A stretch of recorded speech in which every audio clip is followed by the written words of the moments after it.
우리는 인생을 살면서 참 많은 약속을 하고 살아옵니다. 그 양은 정말로 셀 수 없을 정도일 것입니다.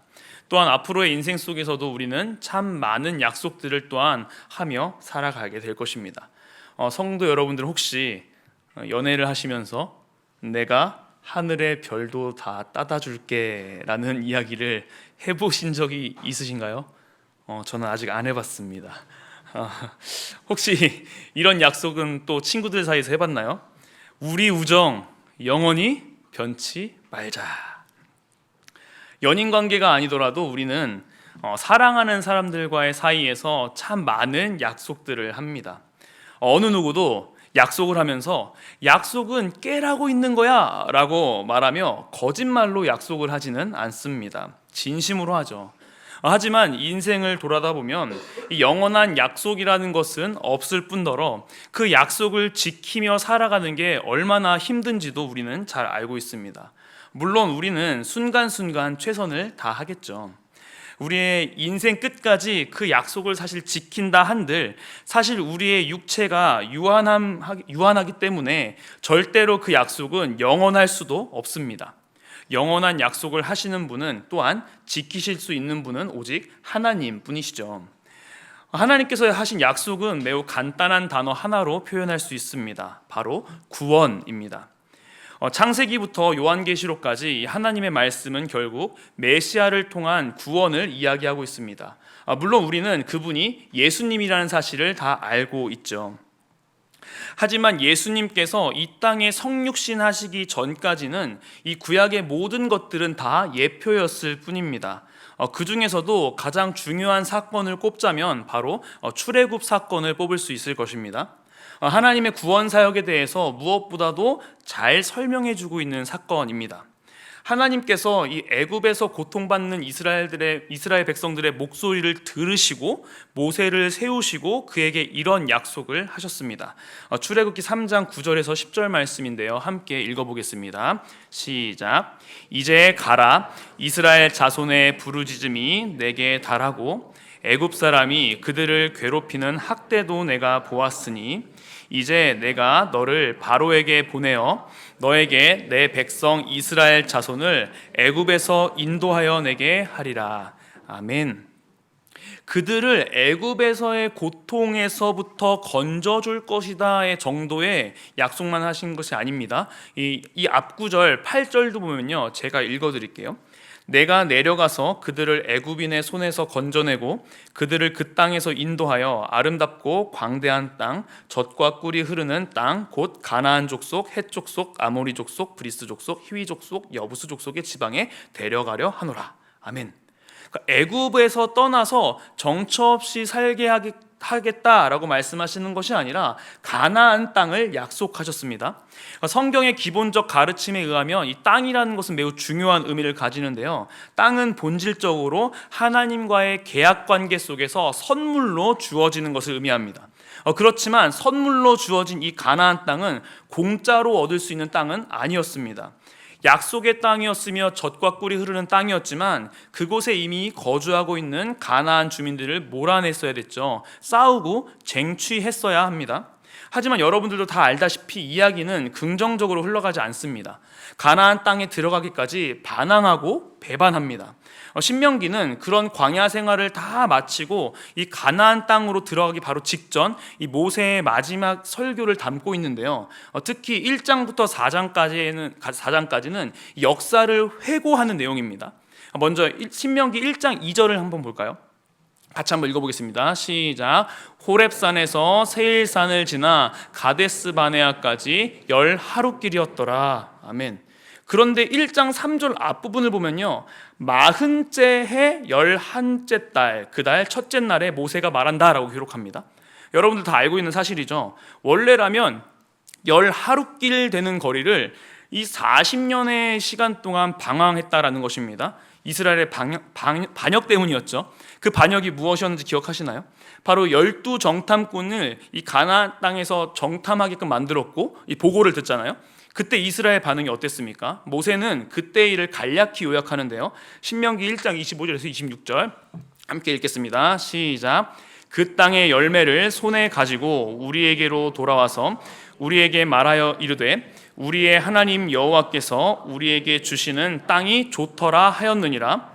그러나 너희가 올라가기를 원하지 아니하고 너희의 하나님 여호와의 명령을 거역하여. 아멘. 정탐꾼의 보고는 매우 긍정적이었습니다. 젖과 꿀이 흐르는 땅이었습니다. 그리고 신명기에서는 이 민수기에 나와 있는 부정적인 보고들 말하지 않습니다. 아무리 부정적으로 보이는 상황도 하나님의 일하심 앞에서는 아무것도 아니게 되는 걸 우리가 알고 있습니다. 괜한 걱정이라는 것이죠. 이런 정탐꾼의 보고를 들은 후 이 이스라엘 백성들이 하면 됐던 일은 그냥 묻고 따지지도 않고 하나님이 명령하셨으니, 약속하셨으니 가나안 땅으로 진군하면 됐습니다. 하나님께서 예비하신 승리를 이제 맛보면 됐습니다. 그런데 어땠습니까? 26절에서 말하듯 올라가기를 원하지 않았고 여호와의 명령을 거역합니다. 하나님은 분명 모세를 통해서 여호와께서 너희에게 이르신 대로 올라가서 차지하라, 두려워하지 말라, 주저하지 말라라는 뜻을 전달합니다. 심지어 하나님께서 너희들보다 먼저 그곳에 가신다라고까지 말씀합니다. 이 하나님의 약속을 믿으면 됐어요. 그러나 그들은 하나님의 뜻과는 달리 주저합니다. 아니, 믿지 않습니다. 사실 이 문제는 이 이스라엘 백성들이 매번 출애굽 구원의 사건을 잊어버리는 데 있었습니다. 심지어 그들은요, 이 출애굽 구원의 사건을 완전히 왜곡해버리는데요. 이어서 27절을 한번 읽어볼까요? 시작. 장막 중에서 원망하여 이르기를 여호와께서 우리를 미워하심으로 아모리 족속의 손에 넘겨 멸하시려고 우리를 애굽 땅에서 인도하여 내셨도다. 아멘.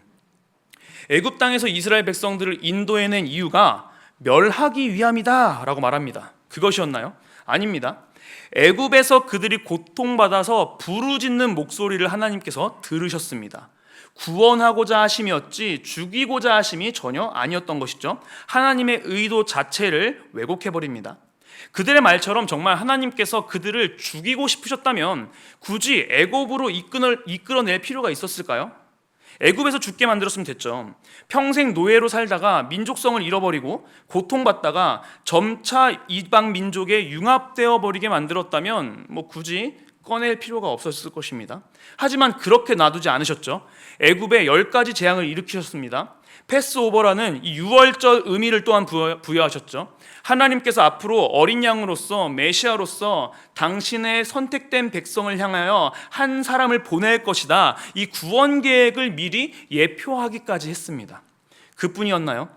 출애굽할 때 낮에는 구름 기둥으로 밤에는 불 기둥으로 갈 길을 인도하신 하나님이었습니다. 여기서야 우리가 또한 잊지 말아야 한 가지는요, 이스라엘 백성들이 이 모든 것을 행해달라고 하나님께 요청하지 않았다라는 것입니다.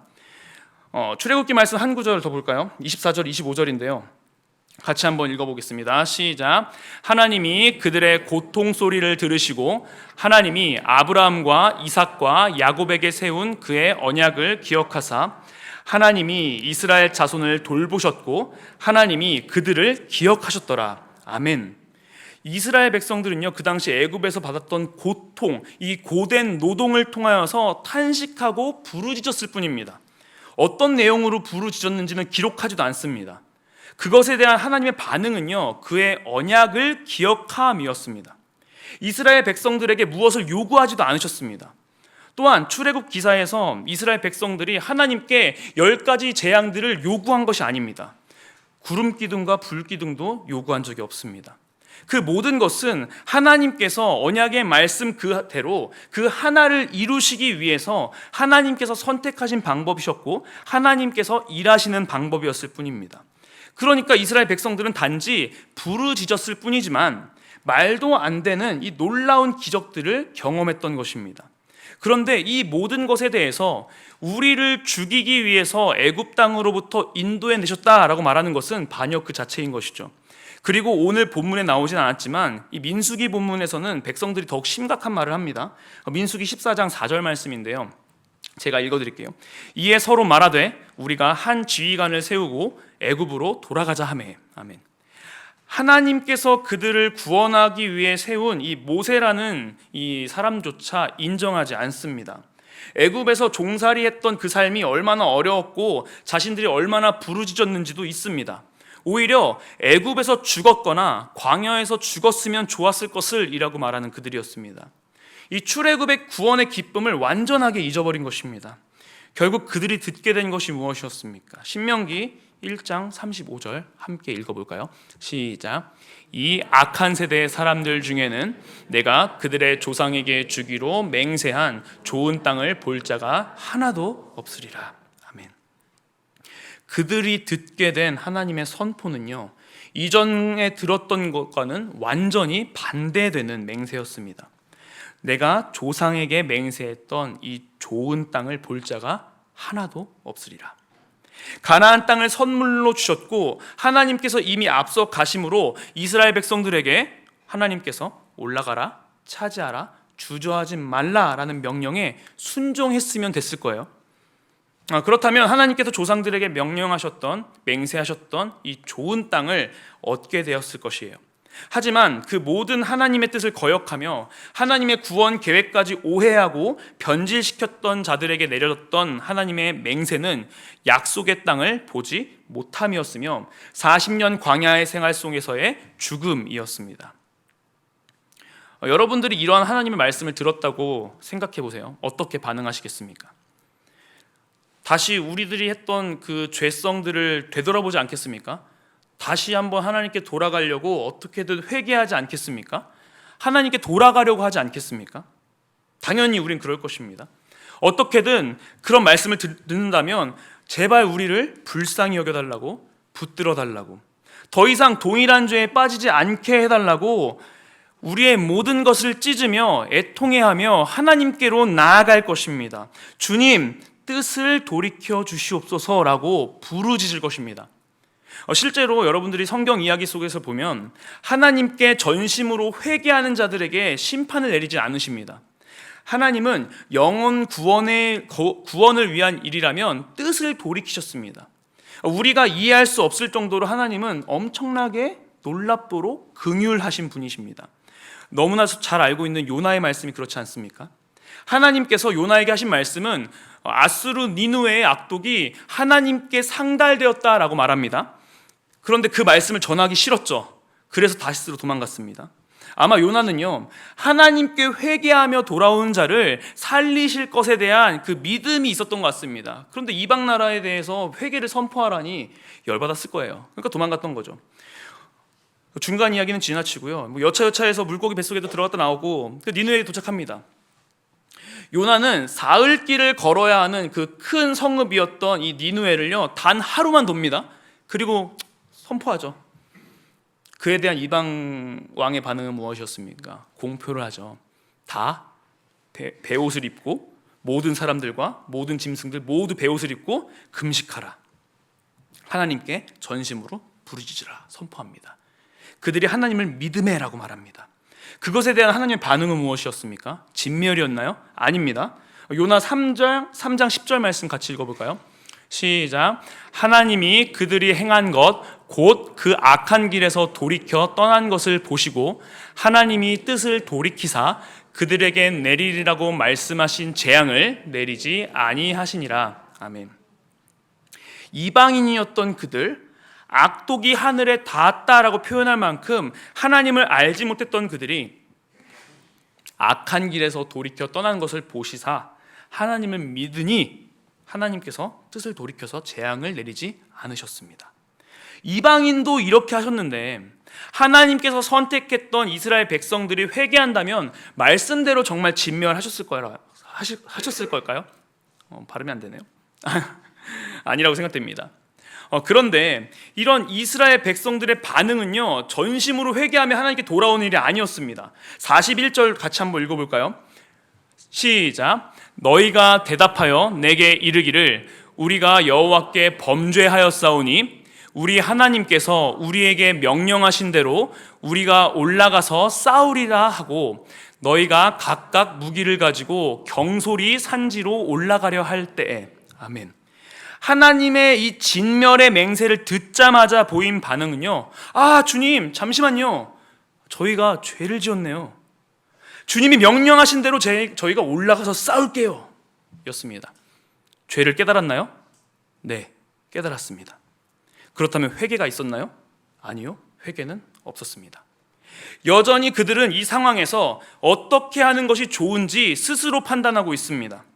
그래서 뒤늦게나마 하나님의 그 명령에 순종한다며 싸우겠다라고 말합니다. 그리고 모든 무기를 가지고 올라가려고 하죠. 모세는요, 이 상황을 경솔하다, 경솔한 행동이다 라고 표현합니다. 당연하죠. 그들이 지금 해야 할 반응은 당장 무기를 가지고 올라가는 것이 아니라 하나님 앞에 다시 엎드려지는 것이었습니다. 하지만 그렇게 반응하지 않자 하나님은 다시 자신의 뜻을 분명하게 전하십니다. 42절도 읽어보겠습니다. 시작. 여호와께서 내게 이르시되 너는 그들에게 이르기를 너희는 올라가지 말라 싸우지도 말라 내가 너희 중에 있지 아니하니 너희가 대적에게 패할까 하노라 하시기로. 아멘. 전혀 반대되는 명령이죠. 올라가지 말라 싸우지도 말라.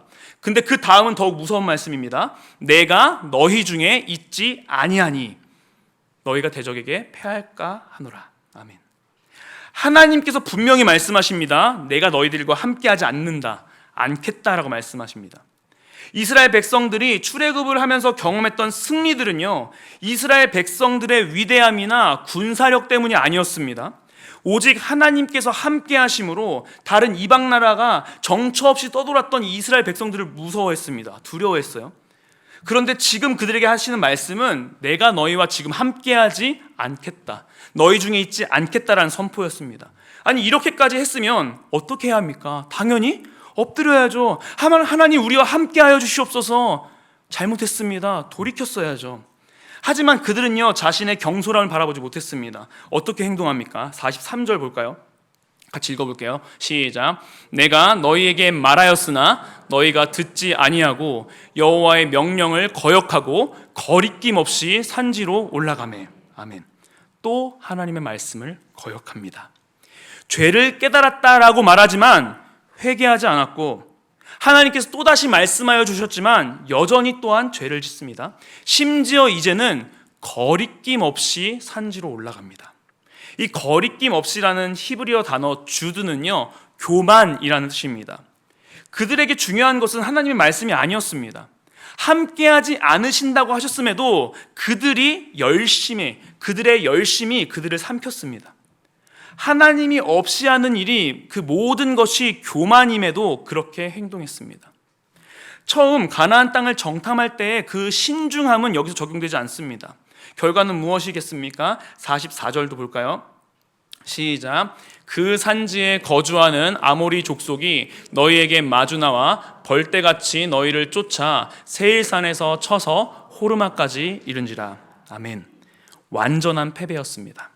그들은 완전히 패배해서 호르마까지 쫓겨나게 됩니다. 이 호르마는 동사 하람에서 유래되었는데요, 명사형은 헤렘입니다. 이 단어는 진멸하다, 금지하다, 그리고 하나님께 봉헌하다라는 뜻을 가집니다. 이스라엘 백성들이 가나안 땅을 정복할 때 이 헤렘의 원칙을 가져야 했는데요, 쫓아야 했는데요, 가나안 땅에 있는 우상들, 가증한 우상들을 진멸해야 했고, 하나님께서 명령하신 그 전쟁 중에 그 전리품 중에서도 하나님께서 명령하신 것들을 봉헌해야 했습니다. 가로채면 안 됐어요. 이렇게 진멸하는 행위는 하나님께 바치는 것과 연결되어 있었습니다. 그리고 이 헤렘의 원칙을 지키지 않았을 때 어떻게 됐냐면, 그 명령을 어긴 자는 그 자신이 하나님께 헤렘, 바쳐져야 했습니다. 그 사건이 바로 여러분들이 너무 잘 알고 계시는 여리고성 전투 이후에 아간의 죄였습니다. 아간의 범죄 사건, 아간이 훔쳤죠. 하나님께 바쳐야 될 것들을 훔쳤습니다. 결국 그가 어떻게 됐나요? 그가 바쳐졌죠. 죽임당했습니다. 무척이나 아이러니한 상황인 것이죠. 하지만요, 우리 모두가 이미 알고 있듯이 하나님의 구원 계획은 여기서 멈추지 않습니다. 그들에 대한 실망감이 크셨을 것 같아요. 분노로 그들을 훈계하셨을 수도 있습니다. 하지만 하나님의 선택은요, 이스라엘 백성들과 하신 언약을 신실하게 지키시는 것이었습니다. 36절과 38절, 39절 함께 보겠습니다. 시작. 오직 여분네의 아들 갈렙은 온전히 여호와께 순종하였은즉 그는 그것을 볼 것이요 그가 밟은 땅을 내가 그와 그의 자손에게 주리라 하시고 내 앞에 서 있는 눈의 아들 여호수아는 그리로 들어갈 것이니 너는 그를 담대하게 하라. 그가 이스라엘에게 그 땅을 기업으로 차지하게 하리라. 또 너희가 사로잡히리라 하던 너희의 아이들과 당시에 선악을 분별하지 못하던 너희의 자녀들도 그리로 들어갈 것이라. 내가 그 땅을 그들에게 주어 산업이 되게 하리라. 아멘. 12 정탐꾼 중에 하나님의 말씀을 순종한 갈렙과 여호수아, 그리고 그 당시에 선악을 분별하지 못하였던 아이들과 자녀들은 하나님께서 약속하신 땅을 기업으로 차지하게 될 것이라고, 인도하실 것이라고 또 말씀하십니다. 이 역시 이스라엘의 요청사항이 아니었습니다. 주님, 우리의 아이들만큼은 살려주십시오가 아니었습니다. 아무리 이스라엘 백성들이 반역하더라도 그들을 향한 하나님의 언약의 말씀을 잊지 않으셨던 것입니다. 솔직히 출애굽 2세대가 가나안 땅에 들어가서 잘 삽니까? 우리 이야기 다 알지 않습니까? 하나님의 뜻대로 완벽하게 행했습니까? 아닙니다. 약속된 땅에 들어갔음에도 그들은 여전히 하나님을 완벽하게 신뢰하지 못했고 하나님께 헤렘으로서 바쳐야 할, 진멸해야 할 자들을 오히려 살려두고 노예로 삼고 하나님 한 분만을 의지하지 않고 가나안 땅의 풍요를 불러온다는 그 이방 우상, 바알과 아세라 등등 그들을 하나님과 함께 섬기려고 타협하고 난리도 아니었습니다. 그럼에도 하나님께서는 수많은 선지자들을 통해서 이스라엘 백성들에게 계속해서 선포하신 뜻은 내가 너희의 하나님이 되리라 였습니다. 호세아 선지자를 통한 하나님의 말씀은 정말 경외로운데요, 제가 여러 번 나눴던 것 같아요. 호세아 1장 9절에서 10절 말씀입니다. 읽어보겠습니다. 시작. 여호와께서 이르시되 그의 이름을 로암미라 하라. 너희는 내 백성이 아니요 나는 너희 하나님이 되지 아니할 것임이니라. 그러나 이스라엘 자손의 수가 바닷가에 모래같이 되어서 헤아릴 수도 없고 셀 수도 없을 것이며 전에 그들에게 이르기를 너희는 내 백성이 아니라 한 그곳에 서서 그들에게 이르기를 너희는 살아계신 하나님의 아들들이라 할 것이라. 아멘. 뿐만 아닙니다. 학개를 통한 하나님의 말씀도 놀랐습니다. 학개 2장 17절과 19절 읽어보겠습니다. 시작. 만군의 여호와가 말하노라. 내가 너희 손으로 지은 모든 일에 곡식을 마르게 하는 재앙과 깐부기 재앙과 우박으로 쳤으나 너희가 내게로 돌이키지 아니하였느니라. 곡식 종자가 아직도 창고에 있느냐? 포도나무, 무화과나무, 석류나무, 감람나무에 열매가 맺지 못하였느니라. 그러나 오늘부터는 내가 너희에게 복을 주리라. 아멘. 이게 바로 구약에서부터 이 하나님의 선택된 백성들을 향한 하나님의 사랑이었습니다. 소선지서로 이렇게 넘어가면서 이 회개라는 것이 이스라엘 신앙의 역사 사이클에서 사라져버립니다. 회개하지 않습니다. 그러자 하나님은 결국 그 모든 것을 한 방에 끝내버리실 예수 그리스도를 이 땅에 보내십니다.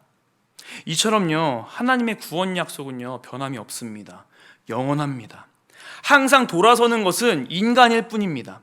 하나님 앞에 항상 회개한다고 말하지만 결국 내 뜻대로 행동할 때가 더 많은 우리들입니다. 그때마다 우리는 이스라엘 백성들에게 계속해서 출애굽을 기억하라 라고 말씀하셨던 것처럼 우리를 향한 하나님의 구원 계획을 기억해야 합니다. 우리의 어떠함 때문이 아니라 하나님의 신실하신 언약 그 말씀 그 하나로 우리를 구원하시기로 선택하시고 끝까지 포기하지 않으시고 이끄시는 그 하나님의 구원 계획을 말입니다. 하나님은요, 우리 모두를 광야에 버리고 죽이기 위해서 예수 그리스도를 이 땅에 보내시지 않으셨습니다. 어쩌면 우리가 우리의 죄악으로 인하여서 고통과 고난을 받을 수도 있습니다. 또한 욥이 처했던 상황처럼 우리가 이해할 수 없는 어려움을 겪을 수도 있습니다. 하나님께서 그럼에도 우리에게 주시기 원하시는 것은요, 영원입니다. 천국에서 하나님과 영원토록 즐거워하는 일입니다. 종으로서가 아니라 친구로서, 자녀로서 우리를 여겨주십니다. 저와 여러분들을 구원하신 이 하나님의 진심을 우리가 오해하지 않았으면 좋겠습니다. 하나님은 우리를, 그리고 우리의 자녀들을 분명히 그의 나라로 들어가게 하실 것입니다. 마지막으로 예레미야 애가 말씀을 함께 읽어보도록 하겠습니다. 3장 25절 26절 말씀입니다. 시작. 기다리는 자들에게나 구하는 영혼들에게 여호와는 선하시도다. 사람이 여호와의 구원을 바라고 잠잠히 기다림이 좋도다. 아멘. 하나님의 선하심과 이 신실하신 구원의 약속을 바라고 잠잠히 기다리며 우리 삶 속에서 최선을 다해 살아가는 저와 여러분이 되기를 소망합니다.